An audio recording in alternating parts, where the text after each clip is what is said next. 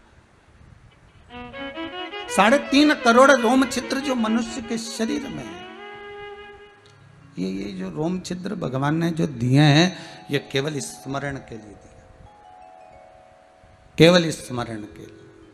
शिव कथा कहती है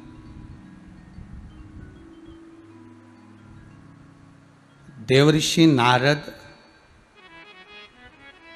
जिस समय पर कामदेव पर विजय प्राप्त कर लेते हैं, प्रथम कथा में कहा है, और कामदेव पर विजय प्राप्त करने के बाद जब भगवान शंकर के द्वार पर जाते हैं, शंकर के द्वार पर गए, उनको जो रुद्राक्ष की माला मिलती है, उस रुद्राक्ष की माला को भूमि पर पटक कर भगवान विष्णु के यहां चले जाते हैं। देखिएगा जरा, और ये रुद्राक्ष कोई साधारण नहीं है, रुद्राक्ष कोई साधारण नहीं है। जिस रुद्राक्ष को भगवान शंकर ने दिया है, जिस रुद्राक्ष को भगवान शंकर ने देवऋषि नारद को पहनाया है, वो रुद्राक्ष साधारण नहीं हो सकता।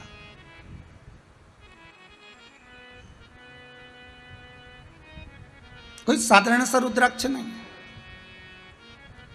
शिव जी के शरीर पर शंकर भगवान का जो स्मरण है, शिव महापुराण का जो रस तत्व है, एक मस्तक पर भस्म का तिलक, मुख में पंचाक्षर मंत्र, त्र्यंबक मंत्र, महामृत्युंजय मंत्र, या श्री शिवाय नमस्तुभ्यम का मंत्र, या श्री शिव का मंत्र, और तीसरा गले में रुद्राक्ष।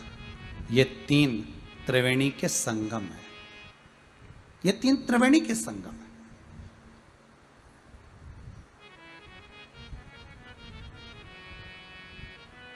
एक मस्तक पर त्रिपुंड हो,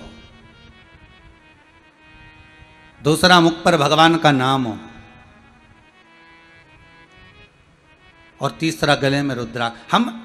अगर आप शिव के उपासक हो तो रुद्राक्ष धारण कर लो, मना नहीं। कई लोग कहते हैं क्या तुलसी की माला के साथ में रुद्राक्ष पहन सकते? क्यों नहीं पहन सकते?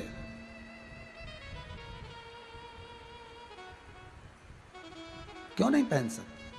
शिव महापुराण की कथा में वेदेश्वर संहिता के अंतर्गत तो वर्णन किया गया कि रुद्राक्ष की महत्वता कितनी है। शिव महापुराण के अनुसार 1 मुखी से लेकर 14 मुखी तक रुद्राक्ष का वर्णन किया है, और कौन सा रुद्राक्ष किसको कब धारण करना है उस तक का महत्व शिव महापुराण के अंतर्गत है।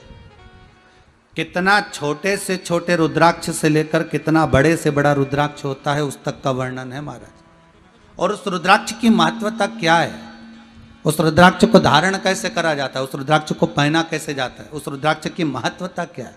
स्वयं भगवान विष्णु ने भी देवऋषि नारद के मुख से जब निकल गया अपशब्द शिव के लिए कि मैंने काम को जीता है, और उस काम को जिसको शिव नहीं जीत पाए, जिसको शंकर नहीं जीते,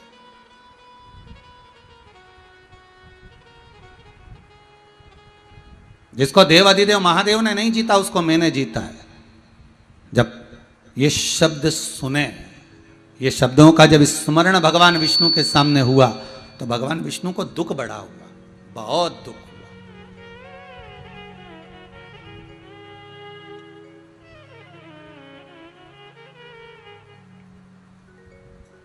तीन पाप कर्म ऐसे हैं जिनका कभी प्रायश्चित नहीं है, जिनका कोई प्रायश्चित नहीं। 3 पाप, शिव महापुराण में लिखा है 3 पाप ऐसे हैं जिनका कोई प्रायश्चित नहीं है। इन 3 पापों का कोई प्रायश्चित नहीं हो सकता। इन 3 पापों का कोई प्रायश्चित नहीं। पहला कहा शंकर की निंदा, यह पहला पाप है, शिव की निंदा करना। और जिसने शंकर की निंदा कर दी, ये पाप एक ऐसा हो गया जिसका कोई प्रायश्चित नहीं। तुम चाहे एकादशी कर लो, चाहे प्रदोष कर लो, चाहे द्वादशी कर लो, चाहे संक्रांति कर लो, चाहे तुम दान कर लो, चाहे तुम पुण्य कर लो, चाहे तुम सत्कर्म कर लो, चाहे तुम अक्षय तृतीया कर लो, चाहे तुम्हारी मर्जी पड़े शिवरात्रि कर लो, तुम 1000 बार शंकर का स्नान करा दो, पूजन कर दो, पाठ कर दो, अर्चना कर दो, पर यदि तुमने शिव की निंदा करी है तो इसका कोई प्रायश्चित नहीं। करोड़ों का भले तुम दान कर लो, पर शिव की निंदा अगर करी है तो इसका कोई प्रायश्चित नहीं। दूसरा, शंकर के उपासक, शंकर के भगत, शंकर की आराधना करने वाले की निंदा, यह भी शिव को प्रिय नहीं, यह भी शंकर को प्रिय। दूसरा पाप ऐसा है, इसका भी कोई प्रायश्चित नहीं। शिव का अगर कोई भगत है, शंकर का यदि कोई अनुमोदन करने वाला है, शंकर का कोई स्मरण करने वाला है, शंकर के नाम में अगर कोई डूबने वाला है, शिव की भक्ति को अगर कोई धारण करने वाला है, शंकर के स्मरण में अगर कोई डूबा हुआ है, शंकर के अनुमोदन में कोई डूबा हुआ है, और उसकी अगर कोई निंदा करे तो भी उसका कोई प्रायश्चित नहीं है। आप 1000 दान कर लो, 1000 पुण्य कर लो, सत्कर्म कर लो, भजन कर लो, कीर्तन कर लो, नाम जाप कर लो, तुमसे मर्जी पड़े उतना तुम पुण्य कर लो, तो भी उसका प्रायश्चित नहीं हो सकता। और तीसरा, शंकर के लिए धन एकाग्रित कर कर अपने ऊपर खर्च करने वाला भी, उसका कोई प्रायश्चित नहीं। शिव के नाम से, शंकर के अनुमोदन से, शंकर के स्मरण से धन को एकाग्रित कर लिया, शंकर के नाम से धन को इकट्ठा कर लिया, और उस धन को अपने परिवार पर खर्च कर रहे हो, तो उसका कोई प्रायश्चित नहीं है। उसका पाप कर्म का भोग मनुष्य को कई जन्म लेकर भोग नहीं पड़ता, कई जन्म लेकर, ना जाने कितने कितने जन्म लेकर मनुष्य भोगता है, वो भोगेगा। देवऋषि नारद ने निंदा कर दी, किसकी करी है? शंकर की। एक निवेदन आप सबसे रहा है जीवन में, शिव महापुराण के अंतर्गत बार बार आपसे निवेदन करते हैं, आपको मंदिर नहीं जाना मत जाओ, आपको कथा नहीं सुनना मत सुनो, आपको शंकर का अनुमोदन नहीं करना मत करो, पर शिव की या शंकर के कोई भगत की या शिव मंदिर की कभी निंदा ना करें, कभी निंदा ना करें। कोई कह रहा था अभी 2 दिन जब बीच में कथा नहीं आई ना, तो उज्जैन से किसी का फोन था, तो वो कह रहे थे, कोई कालू भाई, तो कहे गुरुजी, पहले मंदिरों में इतना गंदा पड़ा रहता था, मंदिरों में कहीं पानी, कहीं कीचड़, कहीं कुछ इतना पड़ा रहता था, पर जब से शंकर की कथा लोग सुनने लगे और शंकर को लोग जानने लगे, भले हम उज्जैनी में रहते महाराज जी, पर जब से शंकर की कथा को सुन रहे हैं, जब से शंकर की कथा को जान रहे हैं, तब से शंकर की कथा सुनने के साथ में एक चीज देखने को मिली है कि मंदिर में लोग सफाई बहुत रखने लगे, मंदिर में लोग साफ सफाई बहुत रखते महाराज, और यही शिव की कृपा है। पहले भी कहा, आज फिर कहते हैं, जाओ जल हो चढ़ाओ, नहीं हो बेलपत्र चढ़ा दो, बेलपत्र नहीं हो फूल चढ़ा दो, फूल नहीं हो किसी मंदिर में आप जा रहे हो तो किसी वृक्ष की पत्तियां तोड़कर चढ़ा दो, वो भी नहीं है 3 बार ताली बजा दो, इतना भी ना बने तो बम बम भोलेनाथ बोल दो, इतना भी ना बने शंकर का मंदिर का शिखर का दर्शन कर लो, शिखर दर्शनम सर्व पाप नाशनम, इतना भी नहीं कर सकते तो मंदिर में जाकर थोड़ी सी झाड़ू, थोड़ा सा पोछा, थोड़ा सा सफाई कर कर जाओ, यह भी शिव की आराधना ही है, यह भी शंकर की आराधना। महाराज देवऋषि नारद के भीतर जो अहम समाया हुआ था, उन्होंने रुद्राक्ष को फेंक दिया। और रुद्राक्ष को फेंका, भगवान विष्णु के यहां जाकर निंदा कर दी। निंदा करी भगवान विष्णु के यहां से निंदा कर कर जब गए, शीलनिधि राजा की कन्या का स्वयंवर था और नारद जी को बंदर का मुख लग गया। जब भगवान विष्णु को कह दिया कि आपने मुझे बंदर का मुख लगाया है, आप पृथ्वी पर जाकर जैसे मैं स्त्री के लिए रो रहा हूं, आपको भी रोना पड़ेगा। भगवान ने स्वीकार कर लिया, सब कुछ करा भगवान ने। आखिरी में नारद के भीतर का जो अहंकार था, कामदेव को जीतने के प्रति जो अहम भरा हुआ था, वो नारद का अहंकार चला गया। और नारद जी का अहंकार गया, तब नारद भगवान विष्णु से पूछते हैं कि मुझे कुछ ऐसा ज्ञान दे दीजिए जिस ज्ञान के बल पर मैं भगवान शंकर की आराधना करूं। तो शिव जी का सबसे पहला शब्द था कि सबसे पहले तुम गले में रुद्राक्ष की माला धारण करो। सबसे पहला शब्द था भगवान विष्णु का। और बड़ी प्रसन्नता की बात है साहब, जब कुबेरेश्वर धाम में रुद्राक्ष महोत्सव किया गया, सभी को रुद्राक्ष वितरण किए गए। कई लोगों ने फोन कर कर कहा, गुरुदेव ऐसी कृपा रही कि घर में रुद्राक्ष रखा हुआ था तो रोग से हम बचे रहे। इस कोरोना महामारी में हम थोड़े सचेत रहे, बचे रहे।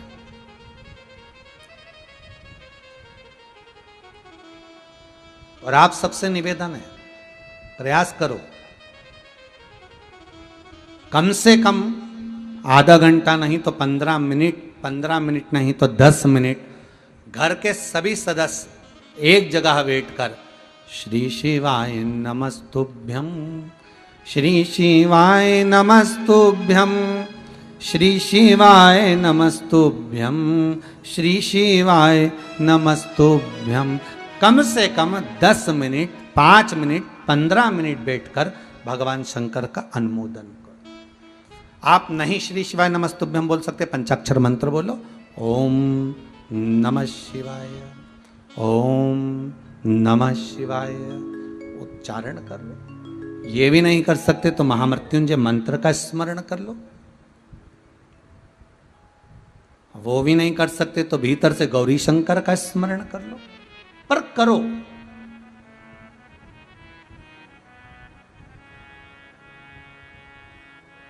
भगवान शिव का स्मरण होना चाहिए।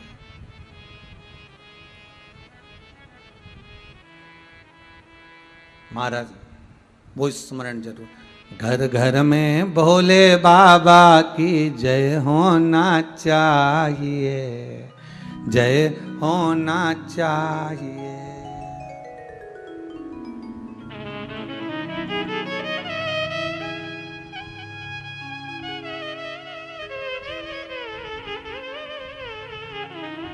घर घर में भोले बाबा की जय होना चाहिए, जय होना चाहिए। घर घर में भोले बाबा की जय होना चाहिए, जय होना चाहिए। घर घर में भोले बाबा की जय होना चाहिए, जय होना चाहिए।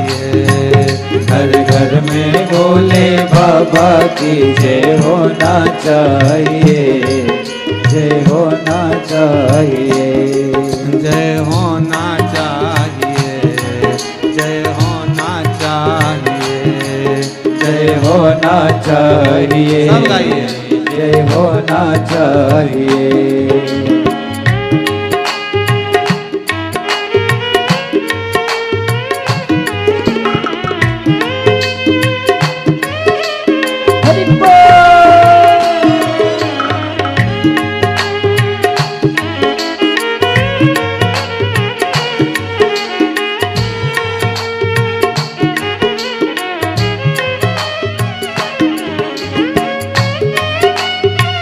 सब बोलिए।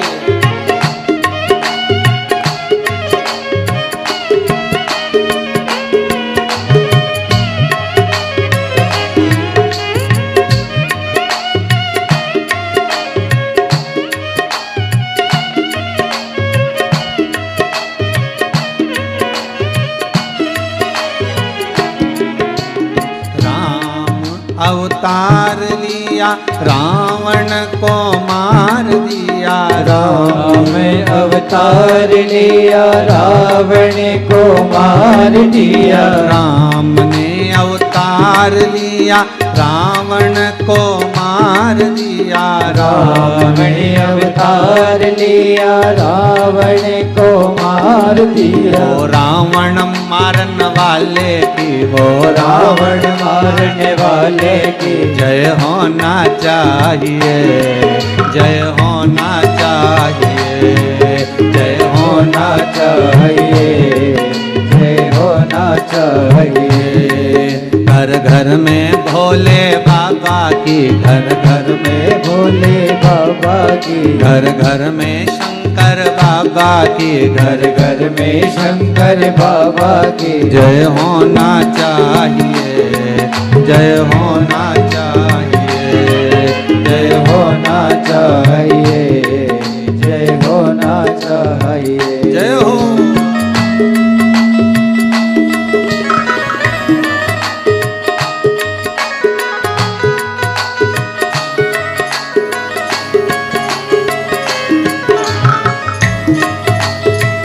आओ प्रेम से।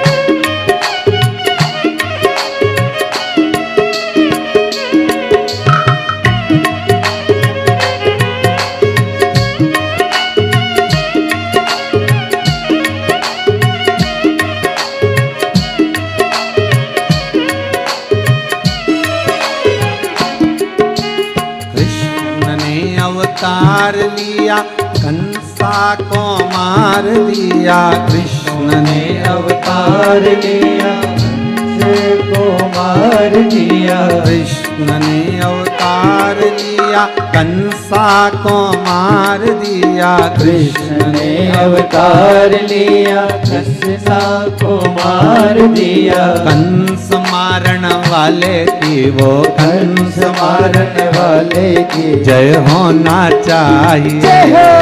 जय होना चाहिए, जय होना चाहिए, जय होना चाहिए। घर घर में भोले बाबा की, घर घर में भोले बाबा की, घर घर में शंभो बाबा की, घर घर में शंभो बाबा की जय होना चाहिए, जय होना चाहिए, जय होना चाहिए, जय होना चाहिए, जय होना चाहिए, जय होना चाहिए, जय होना चाहिए, जय होना चाहिए।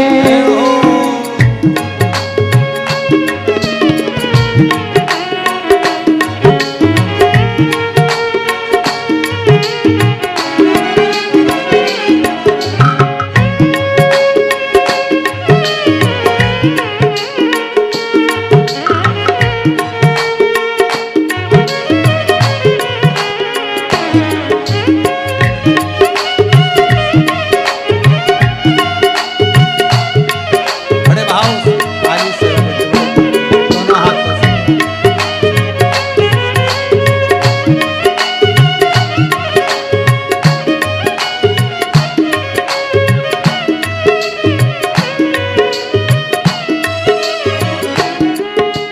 नरसिंह अवतार लिया, हिरण्यकश्यप मार दिया। नरसिंह अवतार लिया, हिरण्यकश्यप मार दिया। नरसिंह अवतार लिया, हिरण्यकश्यप मार दिया। नरसिंह अवतार लिया, हिरण्यकश्यप मार दिया। हिरण्यकश्यप मारन कश्यप मारने वाले को हो रही है। जय होना चाहिए, जय होना चाहिए, जय होना चाहिए। घर घर में भोले बाबा की, घर घर में भोले बाबा की जय होना चाहिए, जय होना चाहिए, जय होना चाहिए, जय होना चाहिए, जय होना चाहिए, जय होना चाहिए, जय होना चाहिए, जय होना चाहिए, जय होना चाहिए, जय होना चाहिए, जय होना चाहिए, जय होना चाहिए। हर हर महादेव। भगवान शंकर का नाम स्मरण कैसे भी हो, किसी रूप में भी हो, और शिव का स्मरण होना चाहिए, किसी रूप में भी हो। भगवान विष्णु कह रहे हैं देव ऋषि नारद से, गलती है नारद आपकी। नारद, सबसे बड़ी गलती तो यह है कि आपने शंकर की निंदा करी है। दूसरी गलती यह है कि आपने रुद्राक्ष का अपमान किया।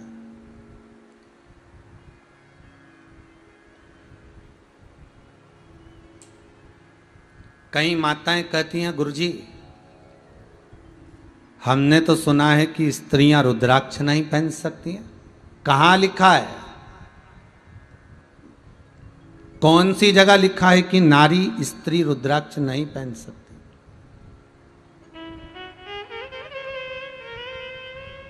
लिखा कहां है? अरे भाई, जन्म से लेकर मरे तक रुद्राक्ष अगर गले में पड़ा है तो शंकर की कृपा दृष्टि आप पर पड़ी हुई है। उलझोगे नहीं कभी संसार में कहीं।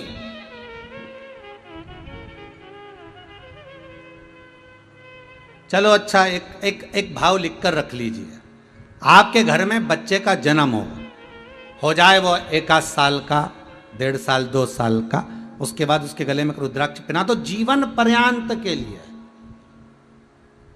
और उसकी पत्रिका कैसी भी हो, भले उसकी पत्रिका में मंगल हो, राहु हो, केतु हो, शनि हो, कहीं ढैया लग रहा है, कहीं 7.5 लग रहा है, कहीं राहु वक्री हो रहा है, कहीं केतु वक्री हो रहा है, कहीं कोई दुख आ रहा है, कोई तकलीफ आ रही, उसकी राशि में, उसकी पत्रिका में, उसके ग्रह में, उसके भाग्य में कितना भी दुख लिखा हो, एक रुद्राक्ष पटक दो उसके गले में। जीवन में शंकर की दृष्टि उस पर पड़ी रहेगी तो यह पक्का है कि उसको दुख का भान नहीं होगा, दुख का भान नहीं होगा।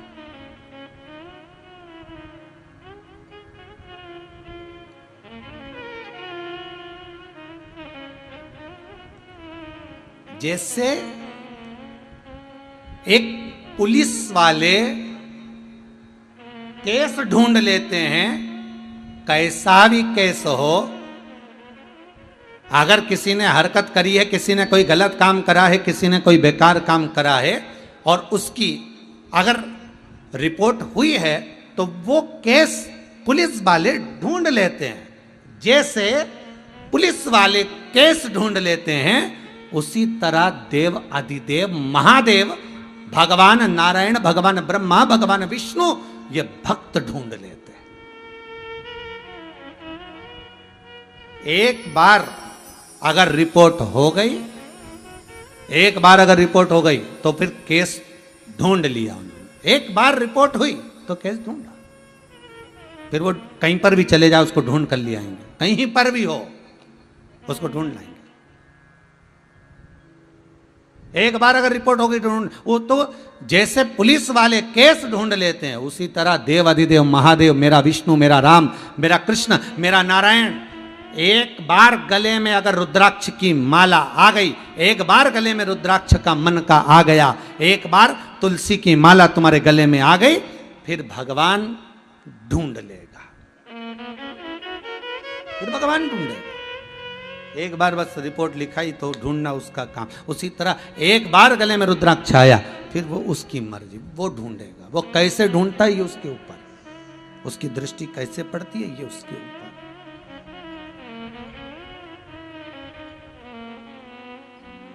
तुमने गलती करी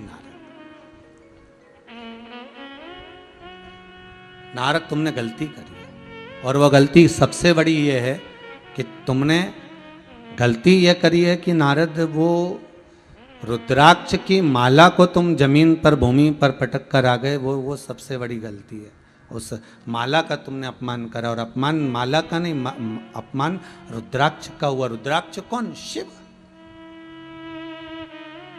ये बस पंचाक्षर मंत्र और ये रुद्राक्ष, ये शंकर ही तो है, शिव ही तो है, दूसरा है कहां? आप जितने लोग कथा सुन रहे हो, जहां जहां बैठकर कथा सुन रहे हो, चाहे सोफे पर बैठे हो, पलंग पर बैठे हो, कुर्सी पर बैठे हो, जमीन पर बैठे हो, जहां बैठकर कथा का रसास्वादन कर रहे हो, आपसे केवल एक निवेदन, अपने जीवन में अगर दुख आ रहा है, तकलीफ आ रही, कष्ट आ रहा है, परेशानी आ रही है, धारण करिए। मस्तक पर भस्म का त्रिपुंड हो, गले में रुद्राक्ष का, एक मन का, अगर पूरी माला भी नहीं हो तो एक मन का।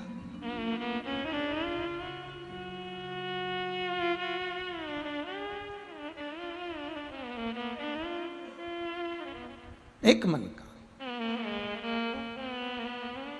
और मुख में भगवान का नाम, बस बहुत है।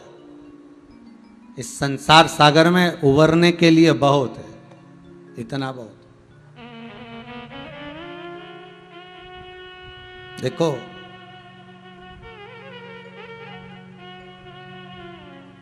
जन्म से लेकर मृत्यु तक शिव महापुराण की कथा कहती है, अगर कोई मर भी गया है और उसके गले में अगर रुद्राक्ष का मन का है, रुद्राक्ष की माला है, पड़े रहने दो, उतारना नहीं है।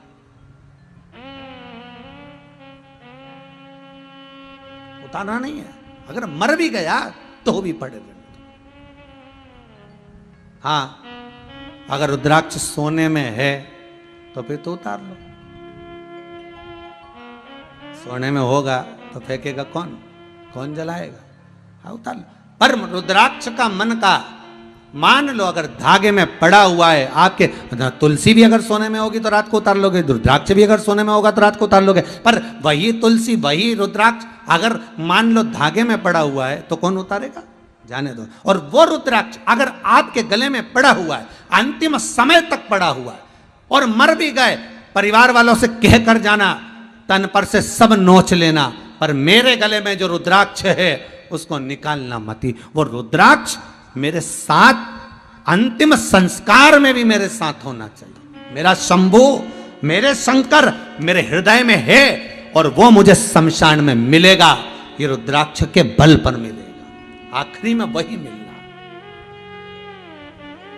कोई दूसरा नहीं।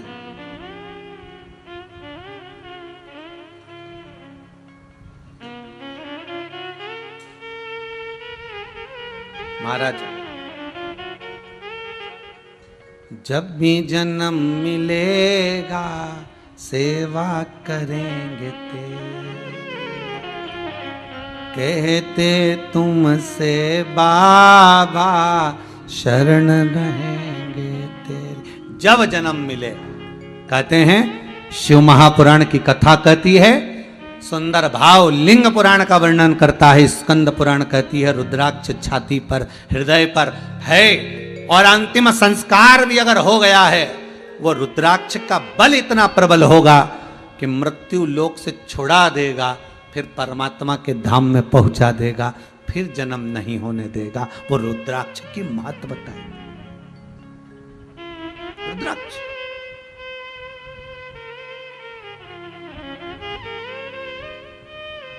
जैसे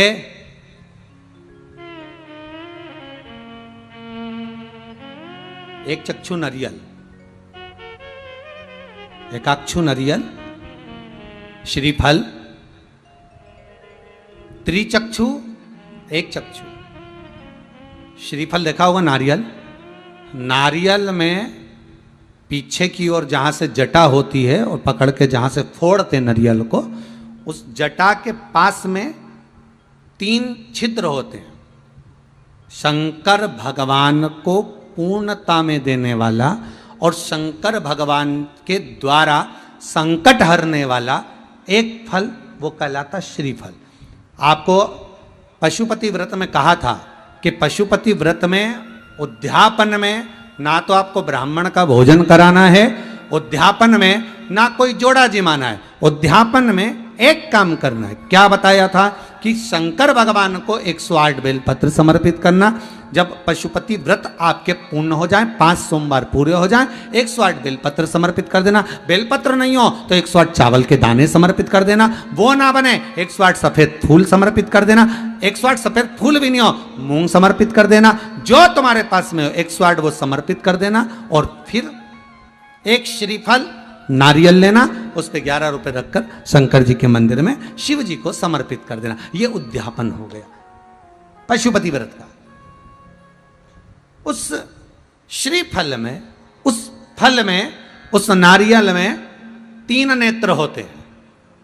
नारियल का जहां जटा होती है, जहां से पकड़कर फोड़ते हैं, उसके उस तरफ देखेंगे 3 नेत्र मिलेंगे, 3 छिद्र मिलेंगे। वो 3 चक्षु हैं, शंकर के 3 नेत्र हैं वो।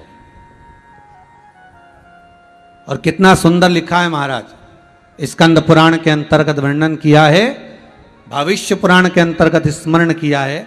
एक चक्षु नारियल मतलब 10,000 नारियल में एक नारियल ऐसा होता है, एक श्रीफल ऐसा होता है जिसके 3 नेत्र की जगह 1 नेत्र होते हैं। कितने नेत्र होते हैं? 1 नेत्र। जितने भाई बहन सुन रहे हैं बड़े ध्यान से सुनना महाराज। श्रीफल जो नारियल आप कलश पे रखते हो, जो नारियल आप मंदिर में ले जाते हो, पूजन करते हो, तो 3 चक्षु नारियल, 3 नेत्र वाला नारियल, अर्थात नारियल की जहां जटा होती है वहां उसके 3 नेत्र होते हैं, 3 चक्षु होते हैं। और 1 चक्षु वाला, 1 नेत्र वाला 10 से 15,000 श्रीफल में, नारियल में 1 नारियल ऐसा होता है जिसका 1 नेत्र होता है, उसमें 3 नेत्र नहीं होते, एक चक्षु। तो महाराज शिव पुराण कहती है, स्कंद पुराण कह रही है कि 1 चक्षु जो नारियल होता है उसको शुक्रवार का जब प्रदोष पड़े, जिसको कहते हैं शुक्र प्रदोष। कौन सा प्रदोष होना चाहिए? शुक्रवार का प्रदोष। तो शुक्रवार के प्रदोष वाले दिन उस नारियल को एक बेलपत्री के साथ में महाराज अंदर तिजोरी में या अलमारी में, या आपकी जहाँ बरकत होती है, दुकान का जहाँ व्यापार व्यवसाय चलता है, अलमारी होती है या गुल्लक होती है या तिजोरी होती है या अलमारी होती है, उसमें उसको रख दिया जाता है। कब रखना है? शुक्रवार का प्रदोष के दिन। और शुक्र प्रदोष के दिन उसको रखने के बाद में दूसरा दिन, अर्थात शुक्र प्रदोष के दिन रख दो और शनिवार के दिन उसको निकाल लो। और निकालने के बाद उसको पूरे घर में घुमाने के बाद में श्री गणेश जी के मंदिर में, जो भी तुम्हारे घर में, तुम्हारे गांव में, तुम्हारे नगर में जो गणेश जी का मंदिर हो, उस मंदिर में ले जाकर उसको रखी आइए। वहां से मात्र 1 दुर्बा लेकर आइए, गणेश जी महाराज की चढ़ी हुई केवल 1 दुर्बा। और उस दुर्बा को दरवाजे की देहली पर छुलाकर उस दुर्बा को अपनी अलमारी में, अपनी तिजोरी में उसी दिन रख दो जिस दिन लेकर आयो महाराज। कभी जिंदगी में लक्ष्मी की कमी नहीं आ सकती, पर होना चाहिए 1 चक्षु नारियल। कभी संपदा की कमी नहीं आ सकती, कभी आपको नीचे की ओर नहीं जा सकते, आप उन्नति की सीढ़ी पर ही चढ़ोगे, अग्रण्य ही बढ़ो, आगे ही बढ़ो। 1 चक्षु नारियल, 1 चक्षु नारियल हो तो जीवन का आनंद सुख। तो उसी तरह शंकर को पाना, शिव का स्मरण करना या शंकर का अनुमोदन करना। पहले की कथा में, सुमानी जी वाली कथा में भी कहा था, शिव महापुराण अगर आप सुन रहे हो, आपकी चित्त वृत्ति में अगर शंकर की कथा आ गई और वो शिव पुराण आपके भीतर अगर पहुंच रही है, तो आप इस शिव पुराण का जगत में कह भी सकते हो कि शंकर की वो कथा में हमने ये सुना है और उससे ये फल है, उसका ये आनंद है, उसको श्रवण करो।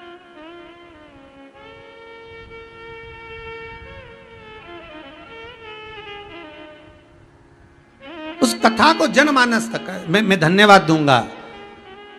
महाराज नीमच, परतवाड़ा, इंदौर, नांदेड़, महाराष्ट्र, मध्य प्रदेश, गुजरात, ना जाने कहां कहां के भाइयों ने पत्रकारों के माध्यम से, अखबारों के माध्यम से अपने अपने क्षेत्र में इस शिव महापुराण का प्रचार किया और कहा 30 तारीख से शिव महापुराण की कथा आ रही है।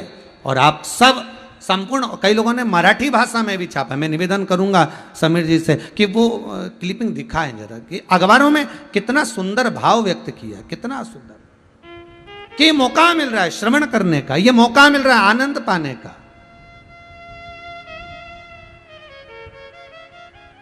और इन सारे अखबार वालों को और जितने मीडिया वाले, इन सबको साधुवादता है मेरी, बहुत बहुत धन्यवाद, बहुत बहुत साधुवाद। महाराज अपने अपने क्षेत्र में कथा सुनो, श्रवण करो और अपने जीवन में उतारो, श्रवण करो और अपने जीवन में आनंद पाओ। महाराज एक चक्षु नरियल हो और वो एक चक्षु नरियल जिसके एक नेत्र हो और वो नरियल अगर शुक्रवार की प्रदोष हो और प्रदोष काल में उसको अलमारी में, तिजोरी में रखा जाए बेलपत्र के साथ, और उसी श्रीफल को दूसरे दिन गणेश जी के मंदिर में संपूर्ण घर में, व्यापार में घुमाकर रखा जाए, मां से मात्र एक दुर्वा लाकर रखी जाए, कभी संपदा की कमी नहीं आ सकती। ये उसी तरह जैसे किसी व्यक्ति को रोग हो गया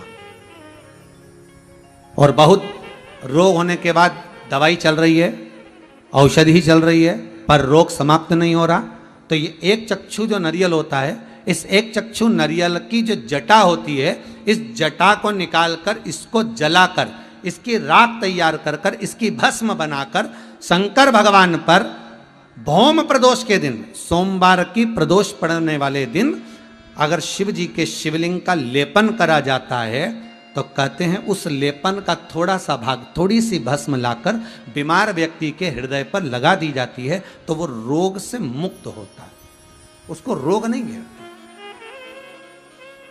इस एक चक्षु नरियल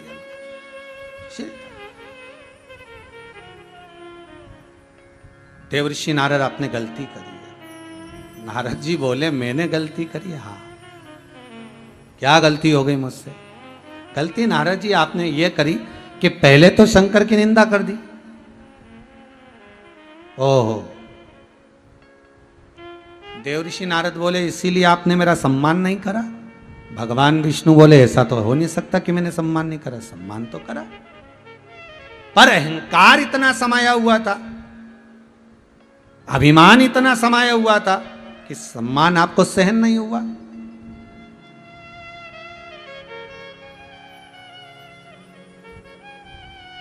सम्मान सहन नहीं हुआ।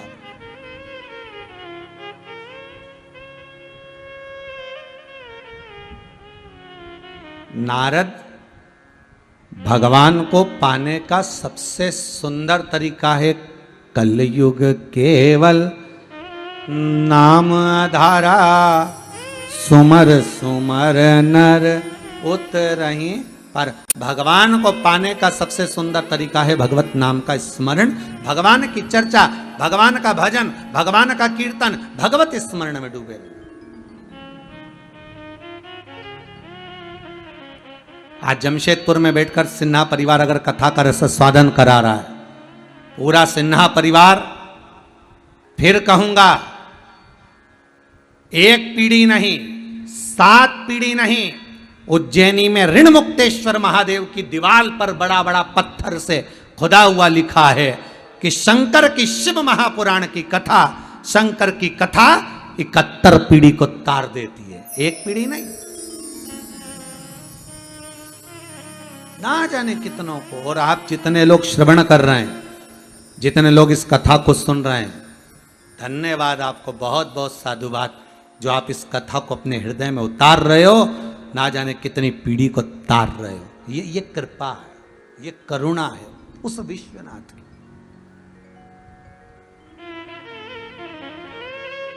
करुणा उस। नारद तुमने गलती तो करी है। नारद बोले इसीलिए शायद आपने मेरा सम्मान नहीं करा। भगवान बोले मैंने तो सम्मान दिया था पर अहंकार इतना बड़ा था कि सम्मान दिखे कहां। भक्ति हो तो भगवान दिखे।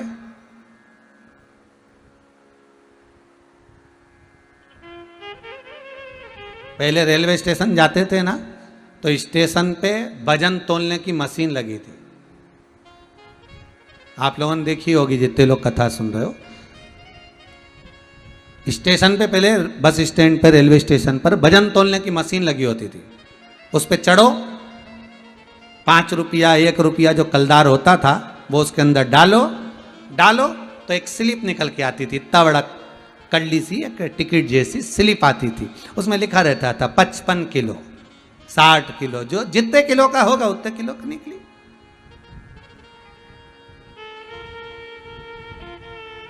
पर कोई समझदारी करे और उसमें कलदार की जगह 1 का कलदार 5 का कलदार 2 रुपया की जगह उसमें 500 का नोट डाले तो स्लिप आएगी क्या? अरे बोलो तो रे, आएगी क्या? जितने बैठे हो टीवी के सामने, स्टेशन पर तुम वजन तोलवा रहे हो, पहले एक मशीन लगी होती थी, उस मशीन पे चढ़ो और एक कलदार उसमें डाला तो उसमें से निकाल, जितने किलो के तुम होगे उतना किलो लिखा आ जाएगा। 60 kilo 50 kilo 55 kilo 30 kilo 40 kilo जितने की उतने। तो अब तुम एक प्रयास करना कि उसमें 1 रुपए की जगह 5 रुपए की जगह 500 का नोट डालकर देखना, स्लिप आएगी क्या? नहीं, कोई स्लिप नहीं निकलेगी। उसमें कोई वजन की स्लिप आएगी ही नहीं कि कितना तुम्हारा वजन है, कोई स्लिप। उसी तरह भगवान ये नहीं देखता कि तुम्हारे पास में माल कितना है, 500 का है, 2000 का नोट है, 10,000 है, 50,000 है, 1 लाख है। भगवान को कोई मतलब नहीं कि तुम्हारे पास में धन कितना है। भगवान तो ये देखता है कि एकाकार अर्थात एक नाम भगवान का, वो एक क्वाइन सिक्का अर्थात भगवत स्मरण कितना है, बस वो सिक्का ही भजन बता देता है। उसी तरह तुम्हारा भजन भगवान का द्वार बता देता है कि द्वार कब मिलेगा, वो सिक्का।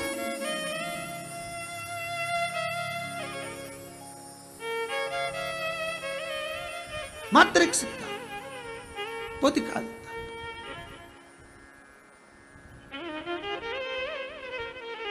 नारद तुमने गलती करी है। नारद जी बोले मैंने गलती, हाँ आपने मेरा सम्मान नहीं, भगवान बोले सम्मान तो किया था पर अहंकार के कारण सम्मान नहीं दिखा, वो सम्मान नजर नहीं आया आपको।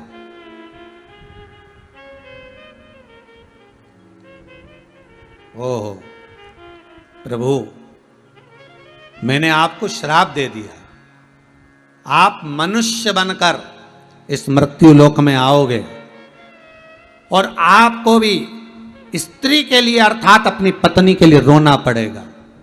भगवान कह रहे हैं देव ऋषि नारद, ये तो सब कर्मों का भोग है जिसको भोगना पड़ेगा,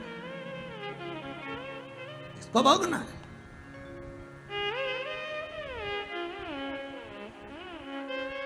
ये कर्मों का भोग है, ये हमारे मस्तक पर हमारे सिर पर ये ऋण है जिसे चुकाना पड़ेगा। एक ऋण तो मेरे राम जी के मस्तक पर भी था जो उनको कृष्ण अवतार में आकर चुकाना पड़ा।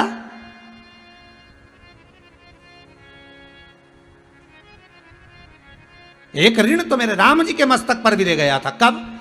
जब वन जाते समय माता जानकी को प्यास लगने लगी, सीता जी बिलखने लगी, मां जानकी के मुख से निकल गया, प्रभु बहुत प्यास लगी,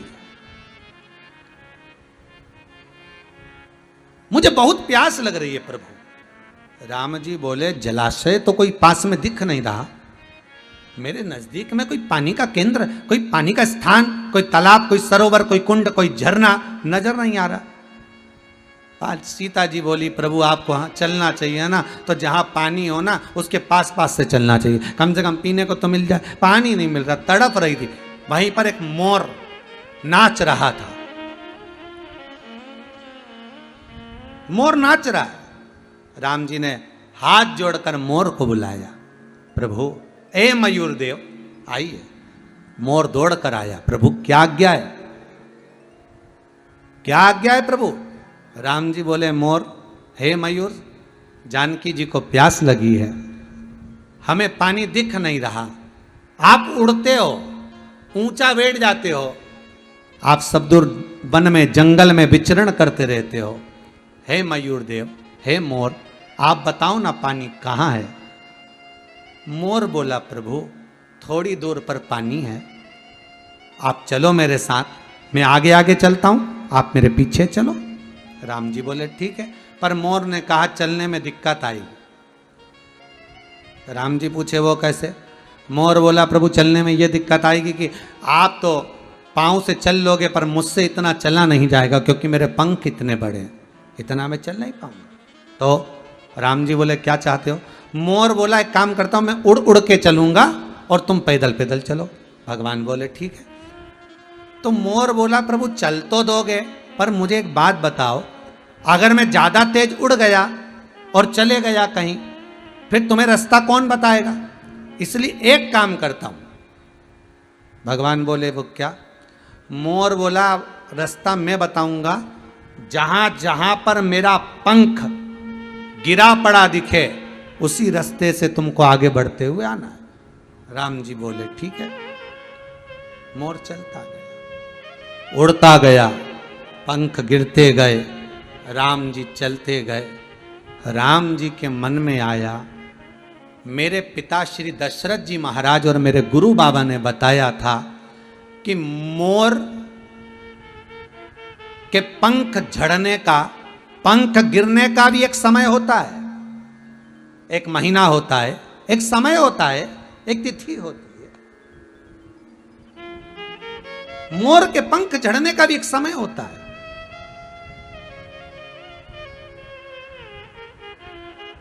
और यदि मोर अपने पूरे पंख उस समय में ना झड़ाए और उसके पहले अगर झड़ा देता है तो मोर मर जाता है। राम जी को लगा ये मोर मुझे रास्ता दिखाने के लिए अपने पंख गिराता गिराता गिराता गिराता जा रहा है, और सरोवर के नजदीक मोर पहुंचा, तन पर एक पंख नहीं था मोर के। और मोर, सीता जी ने पानी पिया, मोर के पास आई। राम जी ने देखा मोर के प्राण छूट रहे हैं। राम जी ने कहा, मयूर तुम्हारे पंख तो एक समय पर झड़ते हैं, तुमने पूरे झड़ा दिए, अब तो तुम मर जाओगे। मोर कहता है, प्रभु क्या हुआ, पर पानी तो पिला दिया। प्रभु अगर पंख झड़े तो झड़ जाए, पर मैंने आपको पानी तो पिला दिया ना, आप भूखे तो नहीं हो। और परमात्मा को अगर मैं पानी नहीं पिलाता, मां जगत जननी को अगर पानी नहीं पिलाता, तो मेरा जीवन बेकार था। प्रभु मोर अपने प्राणों को त्याग रहा है। राम जी कहते हैं, मोर चिंता मत करना, तेरा कर्ज अदा करने के लिए ये राम एक अवतार और लेगा, कृष्ण अवतार लूंगा, और जैसे तूने मोर पंख मेरे चरणों में पटका है, रास्ता दिखाने के लिए उस मोर पंख को मैं मस्तक पर लूंगा। केवल तेरे कर्जे को चुकाने के लिए राम आएगा, केवल तेरा कर्जा चुकाने के लिए राम को एक कृष्ण अवतार लेना है। ऋण चुकाने के लिए मैं अवतरित होऊंगा। अरे रावण तो बहाना था साहब राम जी को आने का, रावण तो बहाना है। मेरे राम चाहते तो रावण को कब का मार देते, मेरे शंकर चाहते तो रावण कब मर जाता, ब्रह्मा जी चाहते तो रावण मर जाता। रावण को मरने में देरी नहीं लगती, पर राम को आने का सबसे बड़ा कारण था कि कर्जा चुकाना था। उधर शबरी अम्बा रोज बुआरी काटती थी, शबरी अम्बा रोज झाड़ू लगाती थी, रंगोली डालती थी, सेज बिछाती थी।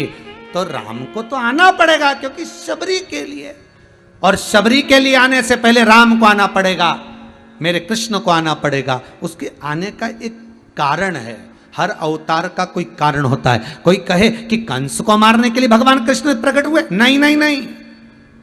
भगवान कृष्ण को अगर प्रकट होना था कर्ज चुकाने के लिए प्रकट हो गए कि ये मोर पंख मुझे मस्तक पर धारण करना है, ये मोर पंख मुझे लेना,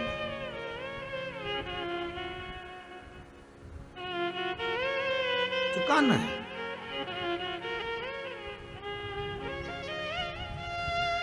लेकर जाना तो चुकाना। मेरे जल पिया है, तूने मार्ग दिया, कृष्ण अवतार लूंगा, द्वापर में आऊंगा, तेरा साथ निभाऊंगा, चिंता ना करना। तेरे पंख झड़ गए, दुख है, कृष्ण अवतार में मैं खुद मोर नृत्य करूंगा। करा, मोर कुटी पर जाकर मेरे भगवान कृष्ण ने मोर नृत्य करा। तो भगवान विष्णु क्या गलत कर रहे हैं देवर्षि नारद को? शिव महापुराण की कथा कहती है, कथा का आज प्रथम दिवस है, नारद जी के चरित्र से इस कथा को प्रारंभ करा है।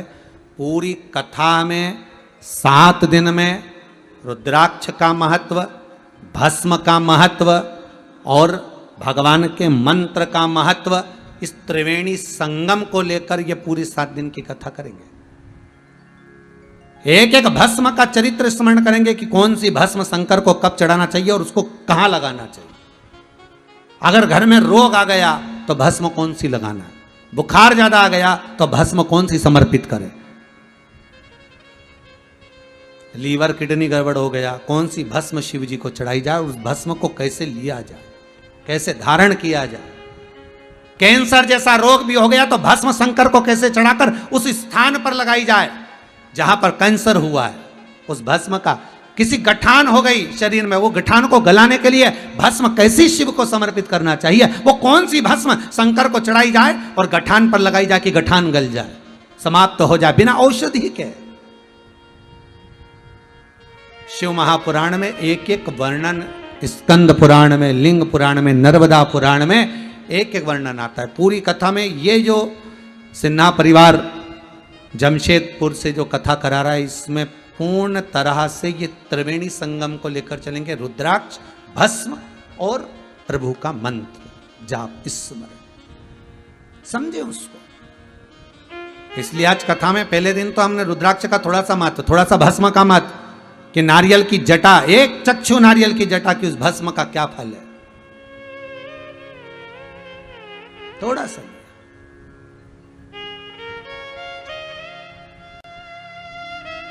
महाराज, चपटी भभूत में है खजाना कुबेर का, सहज नहीं है। शमशान की राख, शमशान की जरा सी राख कपड़े पे लग जाती है, तन पे लग जाती है तो घर आकर नहाना पड़ता है, कपड़े को धोना पड़ता है, और वही मुर्दे की राख मेरे शंकर को चढ़ जाती है और वो करोड़ों में बिक जाती है। वही मुर्दे की राख, वही बस।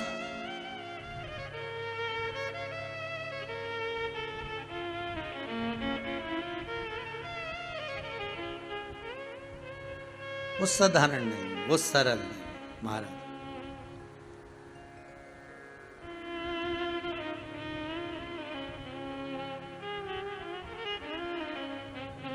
वो सहज नहीं हो सकती।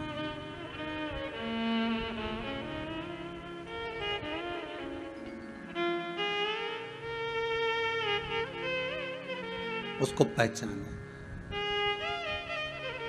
उसको जाने। आज मेरे भोले का सारा जग ही दीवाना है, आज मेरे भोले का सारा जगत दीवाना है। सब गाइए, आज मेरे भोले का सारा जगत दीवाना है, आज मेरे भोले का सारा जगत दीवाना है। बिना मांगे मिले सब कुछ, बिना मांगे मिले सब कुछ। ऐसा अजब ठिकाना बिना मांगे मिले सब कुछ। ऐसा जब ठिकाना है। आज मेरे भोले का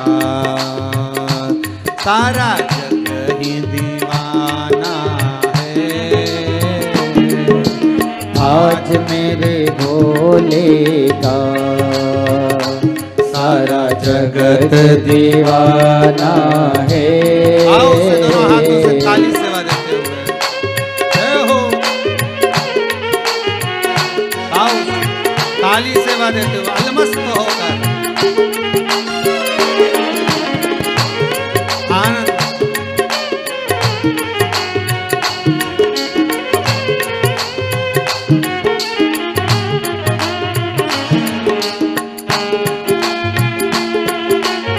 हर भोले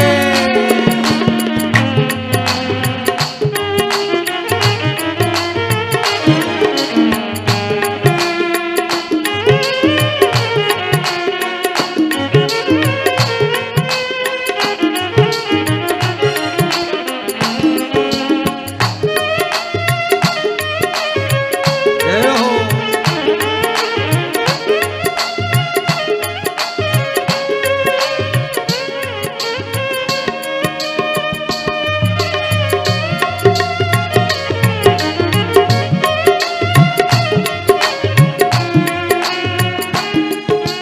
बाबा ऐसा दानी है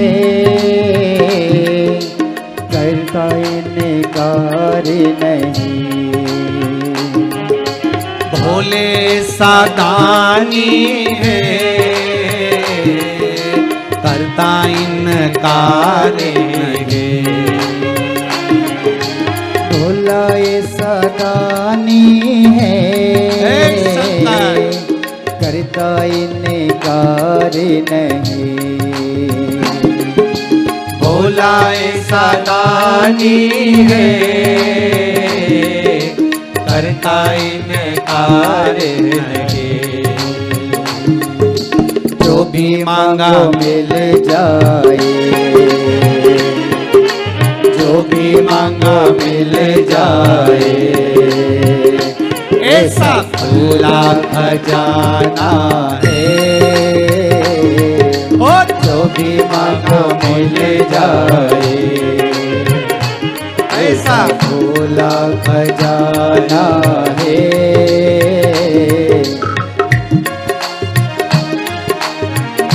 हर भोले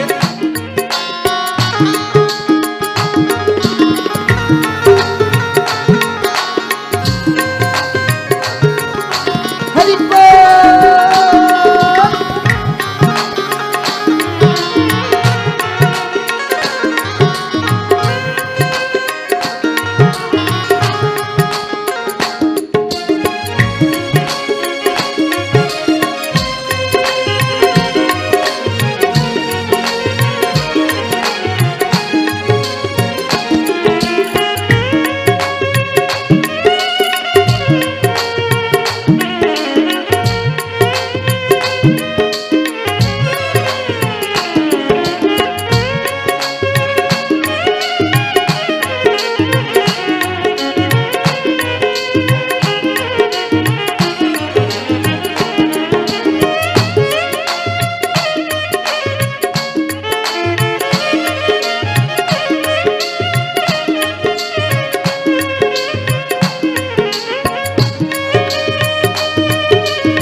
सेवा दिन रात करो हर पल हर एक क्षण हो। सेवा दिन रात करो हर पल हर एक क्षण। सेवा दिन रात करो कैलाश हर पल हर एक क्षण। रात करूं, हर पल हर एक क्षण मैं भी तेरा बन जाऊं, मैं भी तेरा बन जाऊं, तुझे अपना बनाना है। मैं भी तेरा बन जाऊं, तुझे अपना बनाना है। आज मेरे भोले का सारा जगत दीवाना है। आज भोले बाबा का सारा जगत दीवाना है। बिना मांगे मिले सब कुछ, बिना मांगे मिले सब कुछ, ऐसा अजब ठिकाना है। बिना मांगे मिले सब कुछ, ऐसा जब ठिकाना है। आज भोले बाबा का सारा जगत दीवाना है। आज भोले बाबा का सारा जगत दीवाना है। हर हर महादेव। भगवान विष्णु देवर्षि नारद से कह रहे हैं, नारद ये गलती है तुम्हारी, और जो तुमने गलती करी उसको सुधारो। महाराज गलती को सुधार लेना ही सर्वस्वता का, श्रेष्ठता का भाव है। थोड़ा सुधार लो।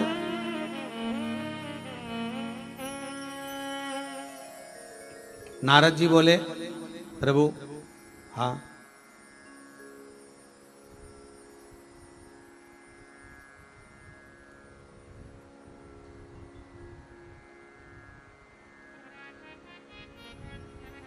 मेरी गलती क्या है? भगवान विष्णु बोले, सबसे बड़ी गलती तो निंदा। आप सबसे भी निवेदन है, जितने कथा को श्रवण कर रहे हो, करबद्ध निवेदन है, प्रयास करना शंकर की कभी निंदा ना करना, या शंकर का कोई भगत हो, शिव का कोई उपासक हो, शंकर का कोई अनुमोदन करने वाला हो, शिव स्मरण करने वाला हो, शंकर का स्मरण कराने वाला हो, उसकी भी कभी निंदा ना करना। करबद्ध निवेदन। सबसे बड़ी गलती तो यह है कि नारद जी आपने निंदा कर।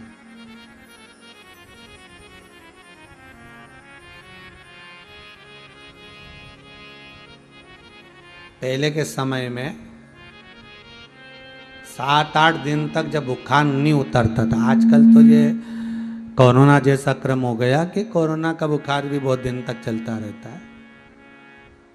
है? पर पहले के समय में जब 7-8 दिन तक बुखार नहीं उतरता था ना, तो डॉक्टर के पास जाते थे और डॉक्टर से जाकर कहते थे,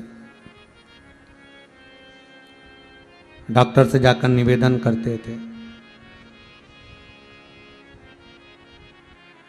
साहब देखना जरा, 8 दिन हो गए बुखार नहीं उतर रहा,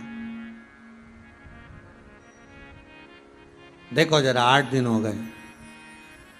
फिर डॉक्टर साहब एक दवाई देते थे, 4-5 गोली, 5, और एक पुड़िया में ऐसा बांध बुंदा के दे देते थे हॉस्पिटल में से। और पहले की बात बता रहे, गोली खा लेना, रजाई ओढ़ के कम्बल ओढ़ के सो जाना और पसीना निकल जाना चाहिए। पसीना निकल जाएगा, बुखार अरे बोलो तो जम के उतर जाएगा। पहले की बात है। आज के जमाने में अगर बुखारों करा जाए तो भैया कोरोना की जांच जरूर करा लेना, ये तो हम तो पुरानी बात बता रहे हैं, ठीक है।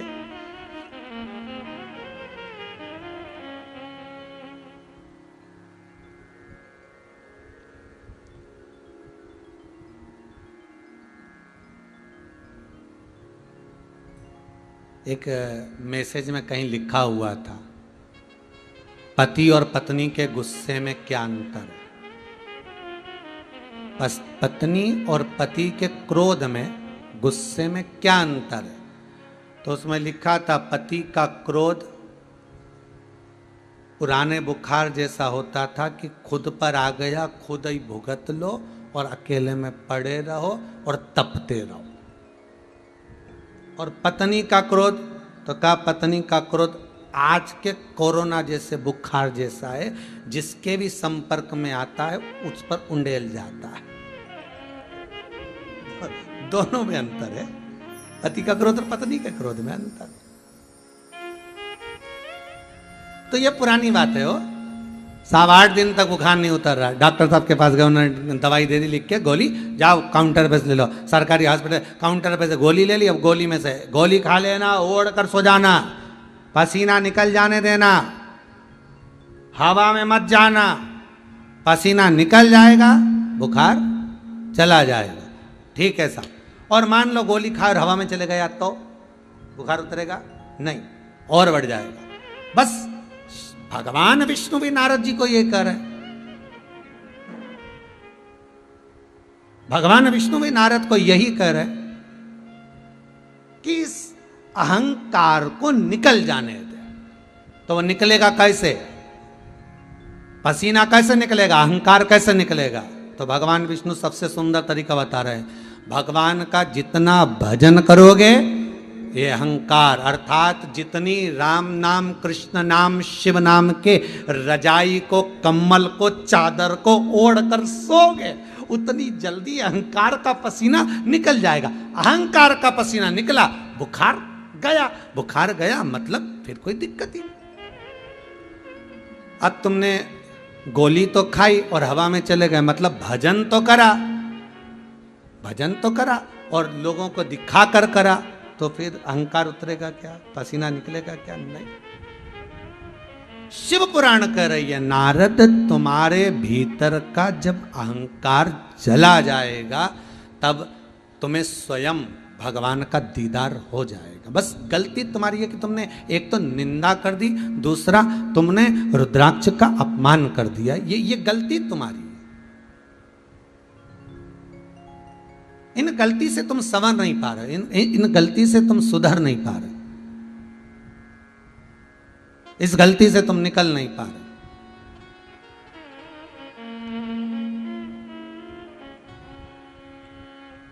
नारद जी बोले, प्रभु आप बताओ क्या करना है। भगवान बोलते हैं, ठीक है, एक काम करो, सबसे पहले तो रुद्राक्ष की माला पहन लो। देव ऋषि नारद मन में सोचे कि अभी हाल छोड़कर आया था और फिर रुद्राक्ष की माला वापिस पहन लो, ये कहाँ का तरीका है? फिर याद रखना बहुत अच्छी तरह से, बहुत ध्यान देना महाराज, जिस चीज का अहंकार होता है सबसे पहले वही छूट जाती है। नारद जी जिस माला का अपमान करे थे, नारद जी को वही माला वापिस पहनना पड़ा, वही माला नारद वापिस पहने, वही माला। ठीक है। तो नारद जी बोले, नारद जी के मुख से शब्द निकला। नारद जी ने भगवान विष्णु से कहा, प्रभु अब जो माला मैंने फेंकी थी, जो माला मेरी गिर गई थी, जो मैं शंकर जी के दरवाजे पर फेंक कर आया था, जिस माला को, महाराज जिस माला को मैंने फेंका था, वो माला जो गिरी थी, वो माला प्रभु उसको तो नंदी ने उठा लिया और नंदी ने उठाकर उस माला को शंकर जी को दे दिया।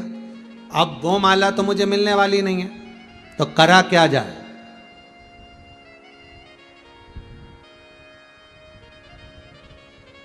जो माला हमें मिली उसका हमने सम्मान नहीं करा, हमने उसका सम्मान नहीं कर पाए, हम उसका आदर नहीं कर पा रहे, हम उसका सत्कार नहीं कर पाए। वो माला जो गिरी, फिर भगवान कहते हैं नारद, एक काम करो, तुम जाओ बेल पत्र के वृक्ष के नीचे बैठकर अखंड अखंड भगवान शंकर के नाम का स्मरण करिए, अखंड करिए।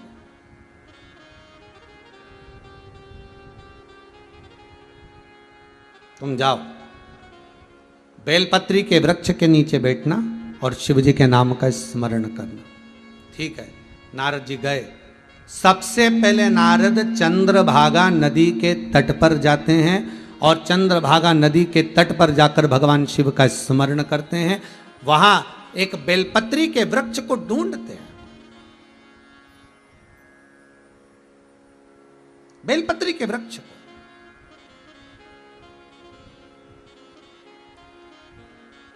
चंद्रभागा नदी के तट पर केवल देवर्षि नारद अकेले ने तप साधना नहीं करी है। चंद्रभागा नदी के तट पर भारत की भूमि के कई साधु, कई तपस्वी, कई संत, स्वयं रामानुजाचार्य जी महाराज, स्वयं श्रीमद वल्लभाचार्य जी महाराज चंद्रभागा नदी के तट पर आराधना करें महाराज, जहां देवर्षि नारद ने स्मरण किया। और कितना विचित्र, पूरी भारत की भूमि पर श्रीमद वल्लभाचार्य जी महाराज की बैठक जी में से एक बैठक ऐसी है, श्रीमद वल्लभाचार्य जी के जहाँ पर चरण है वो पंढरपुर है, जहाँ पर संपूर्ण ब्रह्मांड में, संपूर्ण भारत की भूमि पर श्रीमद वल्लभाचार्य जी की जहाँ जहाँ बैठक जी है वहाँ पर चरण का दर्शन नहीं होगा, पर पंढरपुर में हरि विठ्ठल की साक्षी में चंद्रभागा नदी के तट पर श्रीमद वल्लभाचार्य जी महाराज के चरण चिन्ह है वहाँ। क्यों?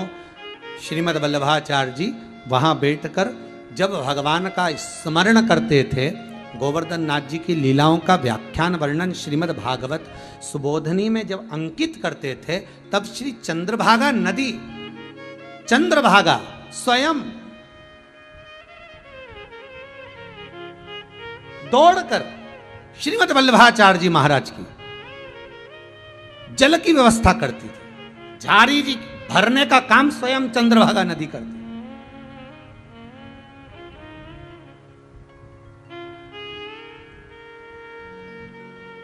हमारे हिंदू धर्म में ये जो तीर्थोन बने हैं, ये कोई ऐसे ही नहीं बन गए साहब।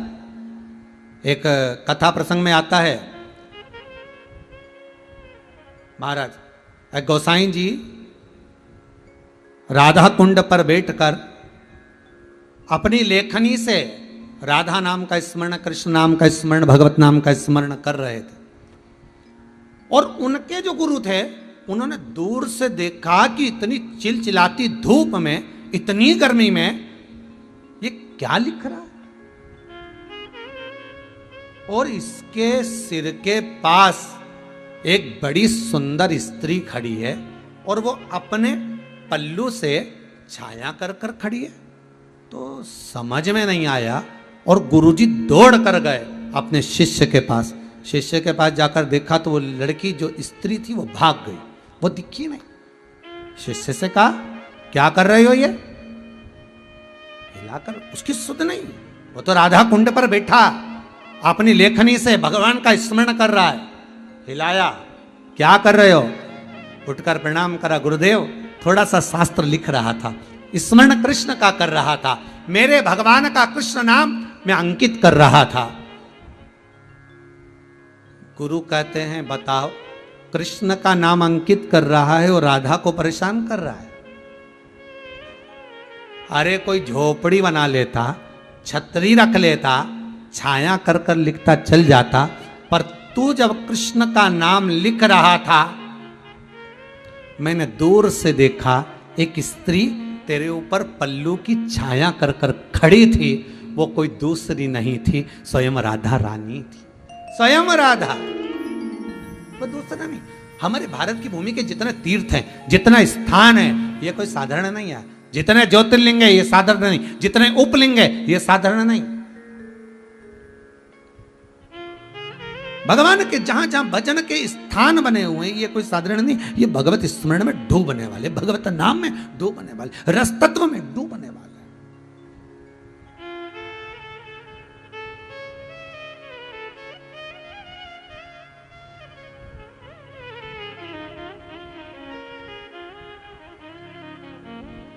जाइए बेलपत्री के पेड़ के नीचे बैठो, तब साधना करो। बैठ गए।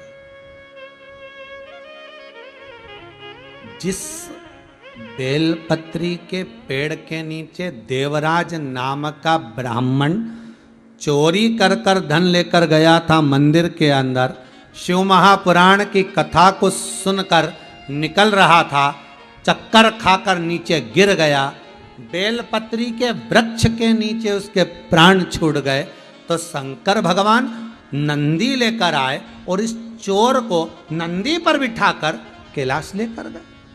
कितना महत्व है बेलपत्री के वृक्ष, कितना महत्व। संपूर्ण आज ये कोरोना महामारी में लोगों को जो ऑक्सीजन की जरूरत पड़ रही है, आज दुनिया के लोगों को ऑक्सीजन के लिए कहीं ढूंढते फिर रहा है, ऑक्सीजन चाहिए। अगर पूरे इस ब्रह्मांड में, पूरी इस पृथ्वी पर, भारत की भूमि पर बेलपत्री के पौधों को, बेलपत्री के वृक्षों को रोपित कर दिया जाए, 24 घंटे ऑक्सीजन देती है बेलपत्र। 24 घंटे कर दो रोपित, करो रोपित।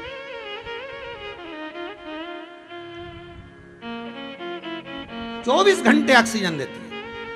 एक बेलपत्री का जरा सा फल, उस फल का जरा सा टुकड़ा सुखाकर अग्नि में डाल देने पर वातावरण ऑक्सीजन से परिपूर्ण हो जाता है। जरा सा बेलपत्री के फल का टुकड़ा अग्नि में जलाया और ऑक्सीजन प्रबल हो गई।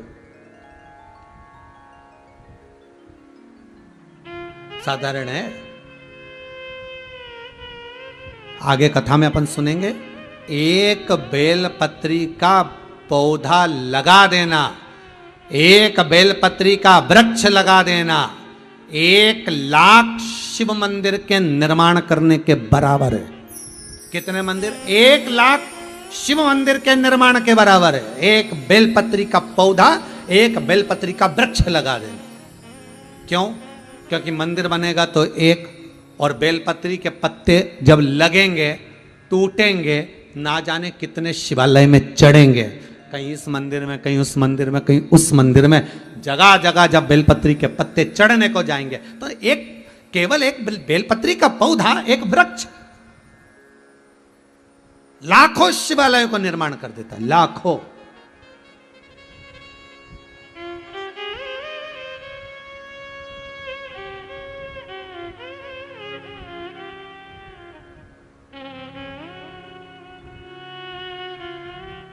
अरे भाई, इसलिए 1 जून से लेकर 26 जुलाई तक, श्रावण के पहले सोमवार तक बेलपत्री वृक्षारोपण महोत्सव रखा है। आप भी अपने अपने गांव में, अपने अपने नगर में, अपने अपने शहर में बेलपत्री के पौधे को रोपित करें, उसमें पानी दें, बेलपत्री का पौधा लगाएं। आपके पीछे बिठले सेवा समिति का एक छोटा सा बोर्ड लगा लें और उसका फोटो आप हमारे जो चैनल पे नंबर चल रहे हैं, व्हाट्सएप नंबर आदि, उस पर आप अपना फोटो भेजें तो उसको भी चैनल पर, आपको आस्था चैनल पर दिखाया जाएगा, उसको भी अखबारों में छपाया जाएगा। वृक्षारोपण करिए। 11,000 वृक्ष तो बिठले सेवा समिति गौशालाओं में, मंदिरों में, उज्जैन महाकाल की नगरी में, ओमकारेश्वर में, जो सीहोर के नजदीक में तीर्थ होंगे, मंदिर होंगे, नर्मदा के घाट होंगे, गौशाला होंगी, तट होंगे, वहां पर बिठले सेवा समिति 11,000 बेलपत्री के पौधे रोपित करेगी, उसका ध्यान करेगी, उसको बड़ा करवाएगी, पानी डलवा कर। और आपसे भी निवेदन है, आप भी रोपित करो। और अपना फोटो, अभी तक जो फोटो भेजे थे वो कथा सुनते हुए बैठे भेजे थे। अब 1 जून से लेकर 26 जुलाई सावन का पहला सोमवार तक बेलपत्र वृक्षारोपण महोत्सव मनाओ। और संपूर्ण जगह पर, संपूर्ण भारत की भूमि पर ही नहीं, देश में विदेश में सभी जगह आप उस वृक्ष को लगाइए, आप बेलपत्री को लगाइए। और उस बेलपत्री, क्योंकि 24 घंटे अगर ऑक्सीजन दे सकती है तो बेलपत्र दे सकती। बेलपत्र, शरीर में ताप पड़ गया, बुखार बहुत तेज आ गया, बहुत तेज बुखार है, नहीं उतर रहा, बेलपत्री का फल लाओ, उसके अंदर का गूदा निकालो। बेलपत्री का फल भले सूख गया हो, भले बेकार कैसा भी हो गया, पर उसका अंदर का गूदा निकालकर उसमें थोड़ी देर पानी भर दो, उस पानी को पिला दो। आधा से 1 घंटा लगेगा, श्री शिवाय नमस्तुभ्यम का पानी पिलाइए, बुखार उतर जाएगा। उस फल को रख लो अपने यहाँ, उस खाली फल को, बेलपत्री का जो फल है, उस बेला जो है, उसके अंदर का गुर्दा निकाल कर उसको रख लो। और उसको रखने के बाद में 1 2 साल 4 साल रखो, और जब कोई बुखार आए, किसी को लगे, उसका जल दीजिए, उसको आराम मिलेगा, उसको फल मिलेगा,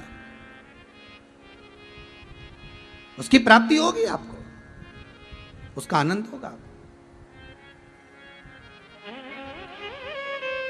24 घंटे दे रहा है जो लगाओ।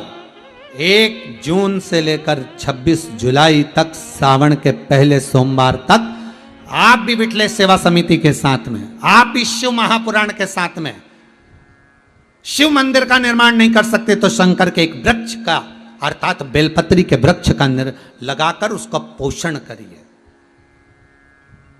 उसको नष्ट नहीं।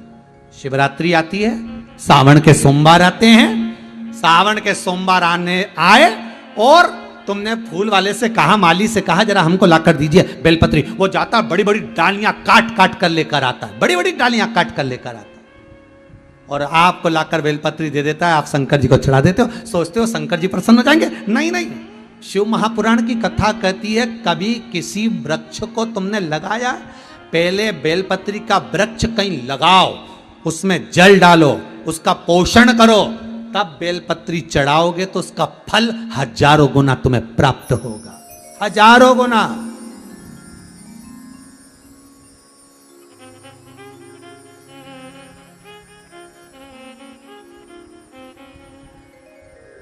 उसका फल 1000 गुना प्राप्त हो, कोई साधारण नहीं है। जाओ देवऋषि नारद,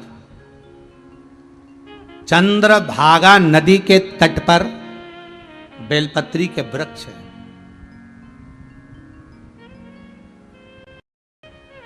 मेरे श्रीमद् वल्लभाचार्य जी जहां पर भी बैठे और सुबोधनी की रचना करी उन्होंने, श्रीमद् भागवत को लिखा श्रीमद् वल्लभाचार्य जी ने, जहां जहां बैठक के वहां कोई ना कोई वृक्ष, मेरे वल्लभ का, शमी का आदि वृक्ष रहा है। मेरे श्रीमद् वल्लभाचार्य जी भी शमी के वृक्ष के नीचे बैठकर वर्णन कर लिखे। बहुत जगह पर श्रीमद् वल्लभाचार्य जी शमी खेजड़ी के वृक्ष के नीचे बैठकर भागवत की रचना करते हैं, पर चंद्रभागा नदी के तट पर श्रीमद् वल्लभाचार्य जी बेलपत्री के पेड़ के नीचे बैठकर श्रीमद् भागवत सुबोधनी की रचना करते हैं। साधारण वृक्ष नहीं,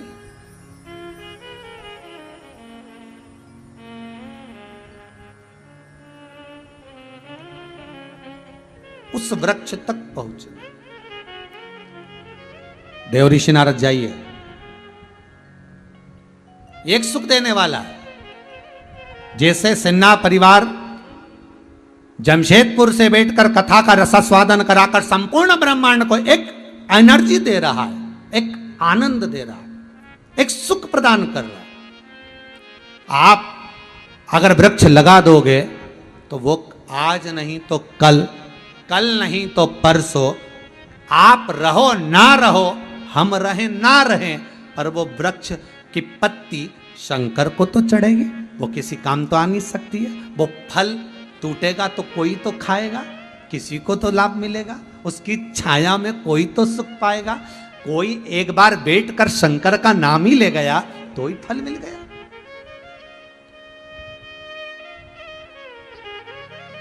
लगाओ 1 जून से 26 जुलाई सावन का पहला सोमवार तक लगो।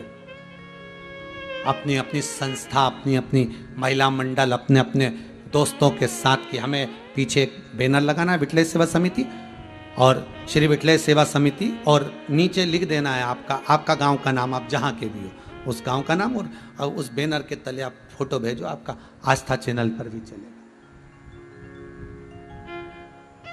इस कोरोना महामारी में पहली कथा जब कही थी, इस कोरोना काल के अंतर्गत, उस समय से जब कथा कही थी तो कहा था कि धीरे धीरे 5 कथा तक पहुंचेंगे और बाबा ऐसी कृपा करेगा कि ये कोरोना महामारी, ये वायरस कम होता चले जाएगा। और अंदाज़ा लगा कर देखिए, ये तीसरी कथा चल रही है और अब धीरे धीरे हर जगह पर लॉकडाउन जो लगे हुए थे वो धीरे धीरे खुलते चले जा रहा है। यही शिव की कृपा है, यही शंकर की कृपा है।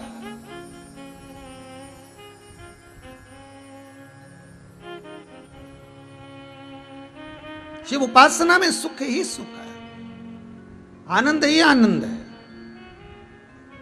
महाराज जाओ नारद जी, आप तो नारद जी कथा में और बेलपत्री के पेड़ के नीचे, हाँ बेलपत्र वृक्ष के नीचे बैठो, जाओ जरा जाइए।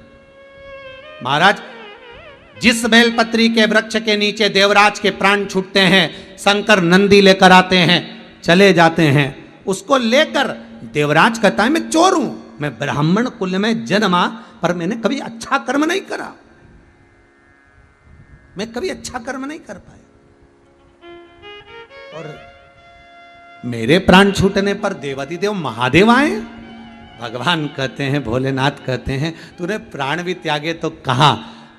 इससे पहले सोमानी जी की कथा में कहा था गुजरात वालों की कि पहले जब व्यक्ति मरता था, लेकर जाते थे राम नाम सत्य कहते हुए, बीच मार्ग में एक जगह ऐसी होती थी जहां पर अर्थी को उतारा जाता था, जहां विश्राम दिया जाता था उस मुर्दे को, वो स्थान नहीं होता था, बेलपत्री के पेड़ के नीचे रोका जाता था, जिससे बेलपत्री के वृक्ष की छाया इस मुर्दे पर भी पड़ जाएगी तो ये जीवात्मा तर जाएगी। इसलिए ये शंकर के धाम चली जाए, इसलिए विश्राम देते थे, मुर्दे को भी ले जाते समय एक जगह पर रोकते थे,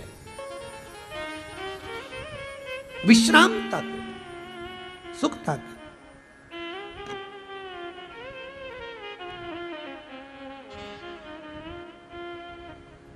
नारद तुम समझोगे नहीं, एक बिंदुक नाम का ब्राह्मण था,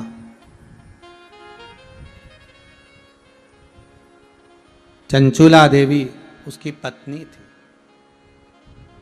ब्राह्मण था वो भी, धन लाकर पत्नी को देता, पत्नी उसका भोग करती, कभी दान नहीं, कभी धर्म नहीं, कभी पुण्य नहीं, कभी सत्कर्म नहीं, कुछ नहीं करा, कुछ नहीं। अरे भाई, आप जो ये गौशाला के लिए दान दे रहे हो, आजीवन भोजन भंडारे का दान दे रहे हो, आप जो सत्कर्म कर रहे हो, शिव स्मरण कर रहे हो, शंकर की कथा सुन रहे हो, आपका किया गया भजन, दान, पुण्य, सत्कर्म आज अगर काम नहीं आया तो एक ना एक दिन जो तुमने दान दिया है, पुण्य करा है, सत्कर्म करा है, वो तुम्हारे सामने जरूर आएगा, ये पक्का है।